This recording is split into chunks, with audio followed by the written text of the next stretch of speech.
मधुबन के बाबा, मधुबन के बाबा मुरली वाले, आपका क्या कहना, आपका क्या कहना। ओम शांति। आज 1 अप्रैल 2022 के साकार मधुर महावाक्य है। आज मीठे मीठे बाप दादा बोले, मीठे बच्चे, सदगति में जाना है तो बाप से प्रतिज्ञा करो कि बाबा हम आपको ही याद करते रहेंगे। बाबा ने कहा, मीठे बच्चे, सदगति में जाना है तो बाप से प्रतिज्ञा करो कि बाबा हम आपको ही याद करते रहेंगे। और बाबा ने आज प्रश्न पूछा है कि किस पुरुषार्थ के आधार पर सतयुगी जन्म सिद्ध अधिकार प्राप्त होता है। और उत्तर में बाबा समझाते हैं कि अभी पूरा बैगर बनने का पुरुषार्थ करो। पुरानी दुनिया से ममत्व मिटाकर अब पूरे बैगर बनेंगे, तब ही सतयुगी जन्म सिद्ध अधिकार प्राप्त होगा। बाबा कहते हैं, मीठे बच्चे, अब ट्रस्टी बनो, पुरानी किचड़ पट्टी जो कुछ है सब ट्रांसफर करो, बाप और वर्षे को याद करो तो तुम स्वर्ग में आ जाएंगे। विनाश सामने खड़ा है, इसलिए अब पुरानी बैगेज समेट लो। मुरली का गीत है, भोलेनाथ से निराला कोई नहीं, मेरी बिगड़ी बनाने वाला कोई नहीं। ओम शांति। तुम हो स्टूडेंट, ऊंच से ऊंच नॉलेजफुल बाप तुमको पढ़ाते हैं, तो नोट्स जरूर लेने चाहिए, क्योंकि फिर रिवाइज कराना होता, औरों को समझाने में भी सहज होता है। नहीं तो माया ऐसी है जो बहुत पॉइंट्स भुला देती है। इस समय तुम बच्चों की लड़ाई है माया रावण के साथ। जितना तुम शिव बाबा को याद करेंगे उतना माया भुलाने की कोशिश करेगी, ज्ञान की पॉइंट्स भी भुलाने की कोशिश करेगी, और कभी कभी भी बहुत अच्छी पॉइंट्स याद आएंगी, फिर वहां की वहां गुम हो जाएंगी, क्योंकि ये ज्ञान है नया। बाप कहते हैं कि कल्प पहले भी यह ज्ञान तुम ब्राह्मणों को दिया था, ब्राह्मणों को ही अपना बनाते हैं ब्रह्मा के मुख द्वारा। यह बातें कोई गीता में लिखी हुई नहीं है, शास्त्र तो पीछे बनते हैं। जब धर्म स्थापन करते हैं उस समय सब शास्त्र नहीं बनते। बच्चों को समझाया है, पहले पहले है ज्ञान और पीछे है भक्ति। पहले सतो प्रधान फिर सतो रजो तमो में आते हैं, तो मनुष्य जब रजो में आते हैं तब भक्ति शुरू होती है। सतो प्रधान समय भक्ति होती ही नहीं। भक्ति मार्ग की भी ड्रामा में नूंद है। यह शास्त्र आदि भी भक्ति मार्ग के काम आते हैं। तुम यह जो ज्ञान और योग आदि की किताबें बनाते हो, यह फिर से पढ़कर रिफ्रेश होने के लिए। बाकी टीचर के सिवाय तो कोई समझ ही नहीं सकेंगे। गीता का टीचर ही है श्रीमद् भगवान। वह है विश्व का रचयिता, स्वर्ग रचते हैं। जबकि वह सबका बाप है, तो जरूर बाप से वर्षा स्वर्ग की बादशाही मिलनी चाहिए। सत्युग में है देवी देवताओं का राज्य। अभी तुम हो संगम युगी ब्राह्मण। विष्णु के चित्र में 4 वर्ण दिखाते हैं ना, देवता, क्षत्रिय, वैश्य, शूद्र, और 5वां वर्ण है ब्राह्मणों का। लेकिन उन्हों को यह बिल्कुल पता ही नहीं है। ऊंचे से ऊंचा है ब्राह्मण वर्ण, ऊंचे से ऊंच परमपिता परमात्मा को भी भूल गए हैं। वह शिव है, ब्रह्मा विष्णु शंकर का रचयिता। त्रिमूर्ति ब्रह्मा कह देते हैं, परंतु इसका तो अर्थ ही नहीं निकलता। अगर ब्रह्मा विष्णु शंकर तीनों भाई हैं तो इन्हों का बाप चाहिए। तो ब्राह्मण, देवी देवता और क्षत्रिय तीनों धर्म का रचयिता है वह निराकार बाप, जिसको गीता का भगवान कहा जाता है। देवताओं को भी भगवान नहीं कह सकते, तो मनुष्यों को कैसे कह सकते। ऊंचे से ऊंचा है शिव बाबा, और फिर सूक्ष्म वतनवासी ब्रह्मा विष्णु शंकर। फिर इस वतन में पहले पहले है श्री कृष्ण।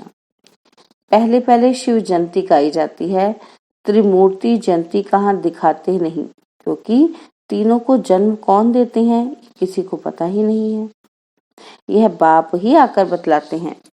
ऊंचे ते ऊंचे वह है विश्व का मालिक, नई दुनिया का रचयिता।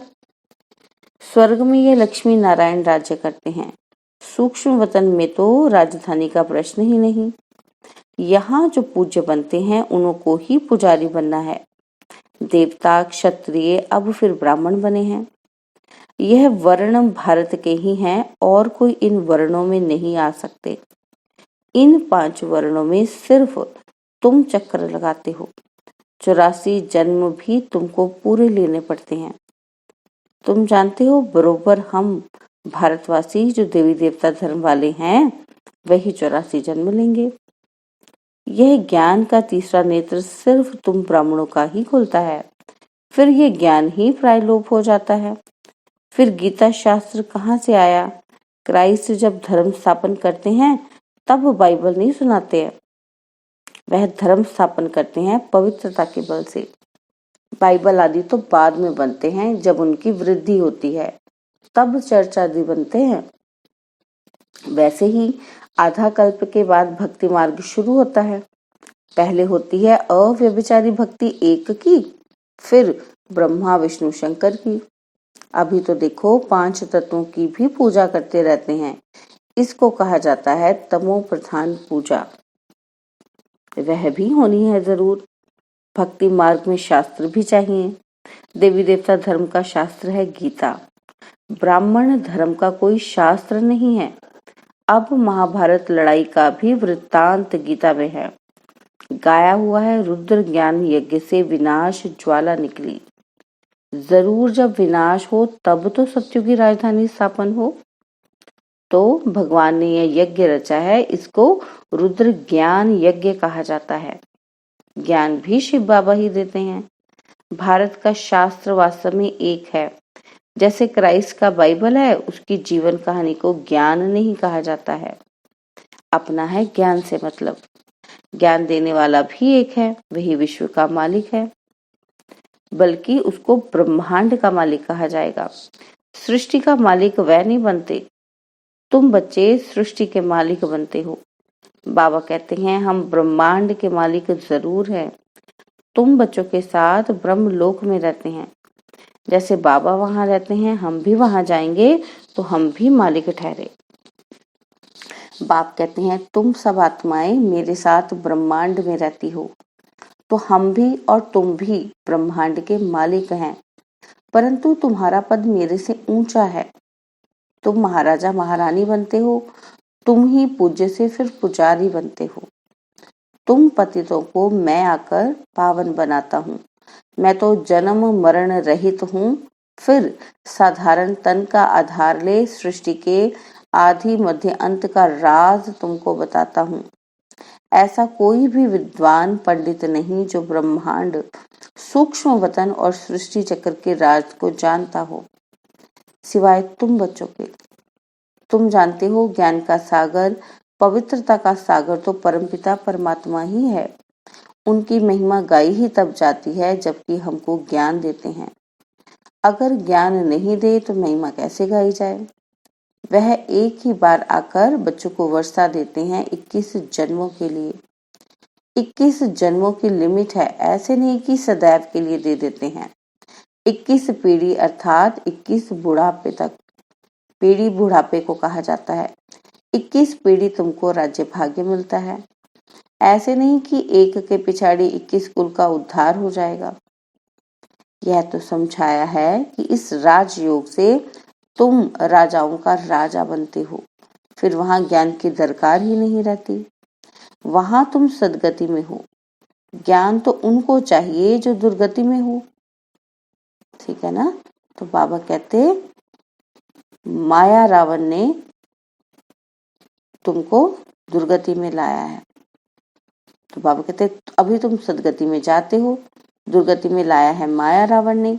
अब सदगति में जाना है तो बाप का बनना पड़ता है, प्रतिज्ञा करनी पड़ती है कि बाबा हम आपको सदैव याद करते रहेंगे। देह का अभिमान छोड़ हम ही देही हो रहेंगे। ग्रस्त व्यवहार में रहते हम पवित्र रहेंगे। मनुष्य कहते हैं ये कैसे होगा? अरे बाप कहते हैं इस अंतिम जन्म में पवित्र बन मेरे साथ योग लगाओ तो जरूर तुम्हारे विकर्म विनाश होंगे और चक्र को याद करेंगे तो तुम चक्रवर्ती राजा बनेंगे। बाप से जरूर स्वर्ग का वर्षा मिलेगा। डीटी वर्ल्ड सॉवरेंटी तुम्हारा जन्म सिद्ध अधिकार है, सो पा रहे हो। फिर जितना जो प्रतिज्ञा करते और बाप के साथ मददगार बनते हैं, तो बाबा कहते ये तो तुम जानते हो कि विनाश सामने खड़ा है, नेचुरल कैलेमिटीज भी आई की आई। इसलिए बाबा कहते हैं पुराने बैगेज आदि सब ट्रांसफर कर दो, तुम ट्रस्टी बन जाओ। बाबा शराफ भी है, मट्टा सट्टा करते हैं। मनुष्य मरते हैं तो सारी किच्चड़ पट्टी करनी घोर को दे देते हैं ना। तुम्हारी भी ये किच्चड़ पट्टी सब कब्र दाखिल होनी है। इसलिए पुरानी चीजों से ममत्व मिटा दो, एकदम बैगर बनो। बैगर टू प्रिंस, बाप और वर्षे को याद करो तो तुम स्वर्ग के मालिक बन जाएंगे, जो जन्म सिद्ध अधिकार है।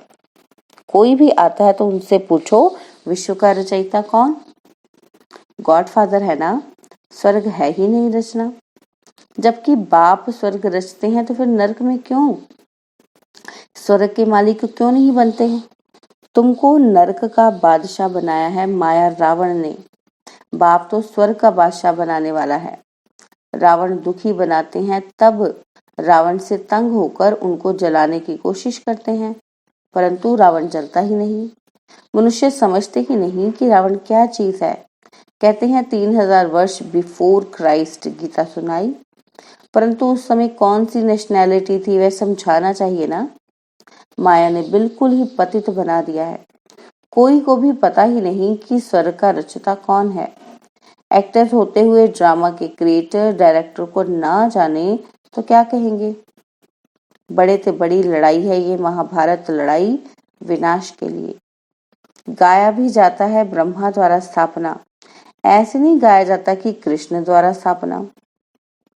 रुद्र ज्ञान यज्ञ मशहूर है, जिससे विनाश ज्वाला प्रज्वलित हुई। बाप खुद कहते हैं कि मैंने ये ज्ञान यज्ञ रचा है। तुम हो सच्चे ब्राह्मण, रूहानी पंडित। तुमको अब बाप के पास जाना है, वहां से फिर इस पतित दुनिया में आना है। यह सेंटर्स हैं सच्चे सच्चे तीर्थ, सचखंड में ले जाने वाले। वह तीर्थ हैं झूठ खंड के लिए। वह है जिस्मानी देह अभिमान की यात्रा और यह है देही अभिमानी की यात्रा। बाबा कहते तुम जानते हो फिर नई दुनिया में आकर अपने सोने के महल बनाएंगे। ऐसे नहीं कि सागर से कोई महल निकल आएंगे। तुमको तो बहुत खुशी होनी चाहिए। जैसे पढ़ाई में ख्याल रहता है कि बैरिस्टर बनूंगा, यह करूंगा, तुमको भी आना चाहिए कि स्वर्ग में ऐसे ऐसे महल बनाएंगे। हम प्रतिज्ञा करते हैं लक्ष्मी को जरूर वरेंगे, सीता को नहीं। इसमें पुरुषार्थ बहुत अच्छा चाहिए। बाप अब सच्चा ज्ञान सुनाते हैं, जिसको धारण करने से हम देवता बन रहे हैं। नंबर 1 में आते हैं श्री कृष्ण। मैट्रिक में जो पास होते हैं उनकी लिस्ट अखबार में निकलती है ना। तुम्हारे स्कूल की लिस्ट भी गाई हुई है। 8 फुल पास, नामी ग्रामी 8 रत्न है, जो ही काम में आते हैं। 108 की माला तो बहुत सिमरते हैं, कोई तो 16,000 की भी बनाते हैं। तुमने मेहनत कर सर्विस की है भारत की, तो सब पूजते हैं। एक है भगत माला और दूसरी है रुद्रमाला। अभी तुम जानते हो श्रीमद् भगवत गीता है माता और पिता है शिव। डीटी डायनेस्टी में पहले पहले जन्म लेते हैं श्री कृष्ण। जरूर राधे ने भी जन्म लिया होगा और भी तो पास हुए होंगे। परमपिता परमात्मा से बेमुख होने के कारण सारी दुनिया निधन की हो गई है। आपस में सब लड़ते झगड़ते रहते हैं, कोई धनी दौनी नहीं है। अब तुम्हें सबको बाप का परिचय देना है। अच्छा, मीठे मीठे सिकिलदे बच्चों प्रति माता पिता बाप दादा का याद प्यार और गुड मॉर्निंग। रूहानी बाप की रूहानी बच्चों को नमस्ते। हम रूहानी बच्चों की रूहानी बाप दादाजी को दिलवा जान सिकवा प्रेम से नमस्ते। ओम शांति। प्यारे बाबा, मीठे बाबा, मेरे बाबा, शुक्रिया बाबा, शुक्रिया बाबा, शुक्रिया बाबा। धारणा के लिए मुख्य सार है। पहला पॉइंट है, देह अभिमान को छोड़ देही अभिमानी बन याद की यात्रा पर तत्पर रहना है। इस अंतिम जन्म में पवित्र बन बाप का पूरा पूरा मददगार बनना है। सेकंड पॉइंट है कि पुरानी जो भी चीजें हैं उनसे ममत्व निकाल ट्रस्टी बन बाप और वर्षे को याद कर विश्व का मालिक बनना है। बाबा ने वरदान दिया, सत्यता के साथ सभ्यता पूर्वक बोल और चलन से आगे बढ़ने वाले सफलता मूर्त भव। सदैव याद रहे कि सत्यता की निशानी है सभ्यता। यदि आप में सत्यता की शक्ति है तो सभ्यता को कभी नहीं छोड़ो। सत्यता को सिद्ध करो, लेकिन सभ्यता पूर्वक। सभ्यता की निशानी है निर्माण और असभ्यता की निशानी है जिद। तो जब सभ्यता पूर्वक बोल और चलन हो तब सफलता मिलेगी। यही आगे बढ़ने का साधन है। अगर सत्यता है और सभ्यता नहीं तो सफलता मिल नहीं सकती। स्लोगन है, संबंध संपर्क और स्थिति में लाइट रहो, दिनचर्या में नहीं। संबंध संपर्क और स्थिति में लाइट रहो, दिनचर्या में नहीं। ओम शांति।